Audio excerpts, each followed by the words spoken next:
ორგანიზაციამ ადამიანი კანონი თავისუფლება საქართველოს ყველა მუნიციპალიტეტში ახალგაზრდული საკრებულოების ჩამოყალიბება დაიწყო. პროექტის ახალგაზრდული თვითმმართველობის ინიციატივა 2015-ის ფარგლებში ახალციხეში შეხვედრა გაიმართა. ასპინძის, ადიგენისა და ახალციხეს საჯარო სკოლების მოსწავლეები მხარის გუბერნატორსა და თვითმმართველობების წარმომადგენლებს შეხვდნენ და პროექტის მნიშვნელობაზე ისაუბრეს. ამ პროექტის მეშვეობით ახალგაზრდებს საშუალება მიეცემათ აიმაღლონ საზოგადოებრივი თვითშეგნება და კულტურა, განაცხადა ჟურნალისტებთან საუბრისას მხარის გუბერნატორმა.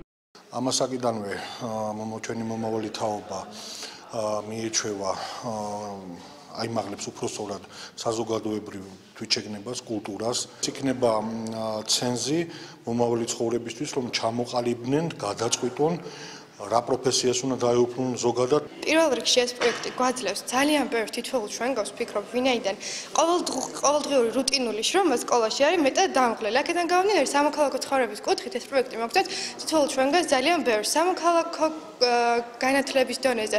ვფიქრობ, რომ ძალიან დიდი სამოქალაქო განათლებას მივიღებთ ამ პროექტიდან გამომდინარე და ვფიქრობ, რომ თითოეული ჩვენგანისთვის პიროვნული განვითარების კუთხითაც ასევე მუნიციპალურ დონეზე ადგილობრივი პრობლემების გადაწყვეტაში, თემის პრობლემების გადაწყვეტაში ჩვენ როლს ვითამაშებთ. პროექტის ახალგაზრდული თვითმმართველობის ინიციატივა 2015-ის მიზანი ახალგაზრდებში სამოქალაქო განათლების დონის ამაღლება, მათი აქტიურ მოქალაქეებად ჩამოყალიბება, ადგილობრივი თვითმმართველობის საქმიანობაში გათვითცნობიერება და ახალგაზრდა ლიდერების წარმოჩენაა. როგორც არასამთავრობო ორგანიზაცია ადამიანი კანონი თავისუფლების აღმასრულებელი დირექტორი განმარტავს, პროექტის ფარგლებში სკოლის მოსწავლეები ტრენინგებს გაივლიან. ყველა აქტიური ახალგაზრდა კი სამომავლოდ გასვლით პროგრამაში ჩაერთვება. უკვე პრაქტიკულად დაკომპლექტა ახალგაზრდული საკრებულო იმ იდენტური რაოდენობით, რა რაოდენობითაც წარმოდგენილები არიან დღეს საკრებულოს წევრები, მოქმედი საკრებულოს წევრები.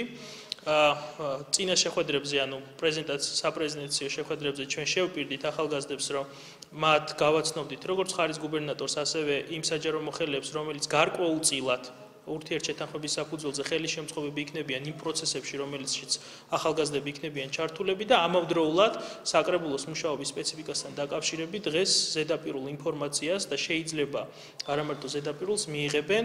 პროექტის ფარგლებში სამი მუნიციპალიტეტის სკოლის მოსწავლეები წარმომადგენლობითი ორგანოს სპეციფიკას გაეცნენ. საკრებულოს ფუნქცია მოვალეობები ახალგაზრდებს ბორჯომის მუნიციპალიტეტის საკრებულოს თავმჯდომარის მოადგილემ გააცნო. ამ პროექტის იდეა არის ძალიან საინტერესო იქიდან გამომდინარე, რომ ეს ბავშვები აქედანვე ეჩვევიან